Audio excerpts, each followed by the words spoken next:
전도서 3장 1절과 2절을 읽어보면 범사에 기한이 있고 천하만사가 다 때가 있나니 날 때가 있고 죽을 때가 있고 심을 때가 있고 심은 것을 뽑을 때가 있다 등등 여러 가지 시간적 때가 표현되어 있습니다. 그런데 이 때에는 다름 아닌 범사에 기한이 있다라고 번역되어진 정해진 기한의 때로 이는 모든 것은 하나님의 기쁘신 뜻이 있다라고 하는 의미의 표현입니다. 우리는 어느 누구도 내 뜻에 의해서, 내 생각에 의해서 지금 이 시대 가운데 한국인으로 또는 이러한 가정 가운데 이러한 부모님 밑에서 남성으로 여성으로 태어난 사람은 한 명도 없습니다. 다시 말해서 내 뜻과 생각이 반영되어진 존재는 그러한 생명은 단 한 사람도 없다는 것을 의미하고 이는 이 모든 것 가운데 하나님이 정하신 나를 향한 하나님의 기쁘신 뜻만이 있음을 의미합니다. 그러므로 내가 나를 발견하고 나를 향한 인생의 목적과 뜻을 발견하기 위해서는 나를 향한 하나님의 기쁘신 뜻을 먼저 발견해야 됨을 알 수 있습니다. 하나님의 그 기쁘신 뜻을 발견하면 나를 둘러싼 저주와도 같은 여러 가지 문제들이 점차 해석이 되어져 갑니다. 해석이 안 되는 고난과 고통은 그저 고난과 고통이지만 아, 그렇구나 라고 해석이 되어진 고난과 고통은 더 이상 고난과 고통이 될 수 없습니다. 왜 그렇습니까? 하나님의 범사의 기한, 즉 그의 기쁘신 뜻을 알고 있기 때문입니다. 하나님의 때를 안다는 것은 하나님의 나라를 안다라고 하는 의미를 할 수 있습니다. 하나님 나라의 풍성한 복음을 이해하기 위해서 반드시 성경이 가르치고 있는 죽음이 설명되어야 합니다.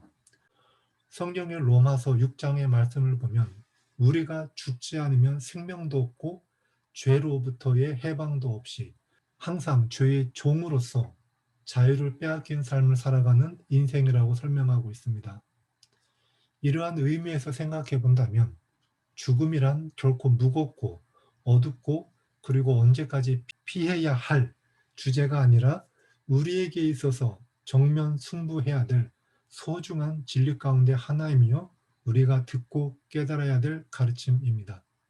구약 성경인 전도서 7장 4절의 말씀을 보면 지혜로운 사람의 마음은 초상집에 가 있고 어리석은 사람의 마음은 잔치집에 가 있다. 이런 말씀이 있습니다. 지혜로운 사람은 죽음을 마음에 두고 생각하며 죽음을 살아가는 사람이지만 어리석은 사람은 눈앞에 현실적인 것을 마음에 두고 그것을 많이 생각하며 죽음을 살지 않는 사람을 말하는 것입니다. 고린도 전서를 보면 바울은 다음과 같이 말합니다. 형제들아, 내가 그리스도 예수 우리 주 안에서 가진 바 너희에 대한 나의 자랑을 두고 단언하노니 나는 날마다 죽노라. 이 말씀을 보면 바울은 날마다 그리고 지금도 죽고 있다고 하는 자신을 자랑한다고 단언하고 있습니다. 바울이 죽음을 자랑하는 이유가 있습니다. 그것은 죄에서 벗어남을 의미하기 때문입니다.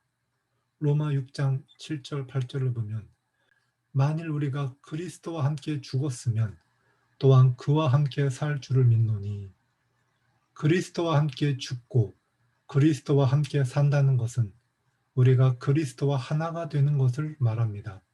또한 그리스도와 하나가 되는 죽음은 죄에 대한 죽음임을 바울은 말하고 있습니다. 이 죽음으로 말미암아 우리 안에 사는 것은 그리스도입니다. 그렇다면 그동안 내 안에 하나님의 형상인 그리스도가 없었던 삶, 즉 죽음과 동떨어진 삶은 어떠한 삶이었습니까? 그것은 내가 아닌 나로 살아가는 삶입니다. 그것이 죄입니다. 특히 성경의 레위기에서 말하는 죄는 하타라는 말로 이는 숨기다, 속이다라는 뜻이 있습니다. 즉 자기가 자신을 속이고 있는 자신을 알지 못하는 삶을 죄된 삶이라고 하며, 이는 우리 안에 하나님의 형상이신 그리스도가 없다는 것을 말합니다. 내 안에 내가 없고 세상에 만들어 놓은 나, 또는 사람들과의 관계와 가족과의 관계 속에서 만들어진 나만이 있는데, 이처럼 내가 아닌 나로 살아가는 삶이 어리석고 헛된 삶이라고 말합니다. 하나님이 창조하신 하나님의 형상의 본질인 나의 참된 모습을 찾는 것이 복음입니다. 이 복음을 위해서 내가 나를 속이고 있는 것조차 모르는 거짓된 나의 모습이 죽는 것을 진정한 죽음이라고 성경은 말합니다.